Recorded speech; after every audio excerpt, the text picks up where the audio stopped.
వదిలేటప్పుడు ఏ ఏ చైతన్యంతో మనం వదిలేస్తామో మనం ఆయా గతిని పొందుతాము. సరే ఎం వాపి స్మరణ భావం తెదసి అంతే కలేవరం సంతమో వైతి కౌంటేయ సదా తద్భావ భావిగా. శరీరాన్ని వదిలిపెట్టేటప్పుడు జీవుడు ఏ ఏ భావనలో ఉంటాడో, ఏ ఏ స్మరణ చేస్తాడో ఆయా గతిని పొందుతాడని కృష్ణుడు బోధిస్తున్నాడు. సపోజ్ మీరు చనిపోయేటప్పుడు నా దేశం ఏమైతుందో, ఈ ముస్లింలు ఎక్కడ అటాక్ చేస్తారో, ఈ RSS ని ఎవరు చూసుకుంటారో, లేదంటే ఇంకా నా పరివారాన్ని ఎవరు చూసుకుంటారో, ఇవన్నీ నీకు మనసులో వచ్చాయనుకో, నువ్వు అయితే నీ పరివారంలోనో లేదంటే సమాజ సేవకుడుగా మళ్ళీ ఇదే సమాజంలోనో ఎక్కడో దగ్గర జన్మ తీసుకోవాల్సింది. నీతో పాటు ఎవరెవరైతే ఉన్నారో వాళ్ళు కూడా ఇక్కడికే వస్తారు. అందుకనే కానీ ఇక్కడికి రావడం వల్ల రిస్క్ ఏముందంటే శంకరాచార్య చెప్తాడు, పునరపి జననం జఠరే చేయనం. అది ఉంది సరిగా పూర్తిగా వస్తాను. అక్కడ ఏం చెప్తాడంటే మళ్ళీ మళ్ళీ తల్లి గర్భంలో ప్రవేశిస్తూ మళ్ళీ మళ్ళీ జన్మ తీసుకుంటూ ఇహ సంసారే బహుదుస్సారే, ఈ సంసారంలో ఈ భౌతిక జగత్తులో అనేక రకాల కష్టాలను ఎదుర్కొంటూ మళ్ళీ మళ్ళీ జన్మిస్తూ మళ్ళీ పుడుతూ మళ్ళీ చనిపోతూ మార్గ మధ్యంలో రోగాలు, ముసలితనము.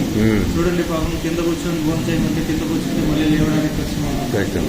ఇలాంటి కష్టాలన్నీ కూడా ఎదుర్కొంటున్నాము. ఇప్పుడు జ్ఞానం ఉంది, విద్య ఉంది, అన్నీ ఉన్నాయి, అయినా ఈ కష్టం తప్పుతుంది. కాబట్టి ఇది మానవుడు, ఇది ఉన్నతమైన ఆలోచన. దీన్ని ఆలోచించాలి ప్రతి ఒక్కరు. దీని నుంచి నేను ఎలా బయటపడగలనంటే ఈ భౌతిక జగత్తులో మళ్ళీ రాకూడదు, ఇంకో తల్లి గర్భంలో ప్రవేశించాలన్న ఆలోచన చేయకూడదు.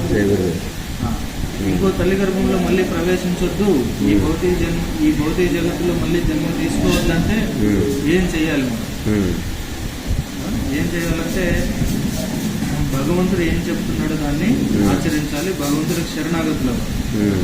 సపోజ్ మనం ఏదైనా మనం తప్పు చేసినప్పుడు వెళ్ళి మనం సరెండర్ అయిపోయామంటే దాని అర్థం ఇంకా మన మీద పూర్తిగా హక్కు వాళ్ళకు ఉంటుంది. నేను నీకు శరణాగతుడు అయిపోయినప్పుడు నేను ఏం చేయాలా ఏం చేయకూడదు అనేది నువ్వు నిర్ణయిస్తాను. నేను కూడా అదే భావంతో ఉండాలి. నువ్వేం చెప్తే అది చేయడానికి నేను సిద్ధంగా ఉంటున్నాను. అదే శరణాగతి. అట్లా లేదు, నేను కండిషన్ పెట్టుకుంటే అది శరణాగతి. నేను ఇట్లుంటాను. సో కాబట్టి మనం భగవంతుడి శరణాగతులు అయినప్పుడు భగవంతుడు ఏం చెప్తున్నాడు? మీరు భగవద్గీత తీసుకోండి, భాగవతం తీసుకుంటే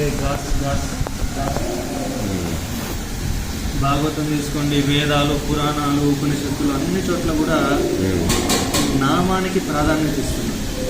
భాగవతంలో వ్యాసుడు ఏం రాస్తున్నాడంటే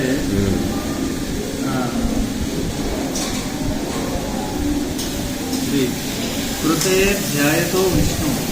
కృతయుగంలో అంటే సత్యయుగంలో జనులందరూ కూడా విష్ణువుని గురించి ధ్యానం చేస్తూ తపస్సులు ఆచరిస్తూ వాళ్ళు భగవంతుని ప్రాప్తి పొందేవారు. ఈ భౌతిక జగత్తు నుంచి ముక్తులై భగవంతుని చేరుకునేవారు. కృతయే ధ్యాయతే విష్ణు త్రేతాయాం యజతో ముఖే. త్రేతాయుగంలో యజ్ఞయాగాలు చేశారు.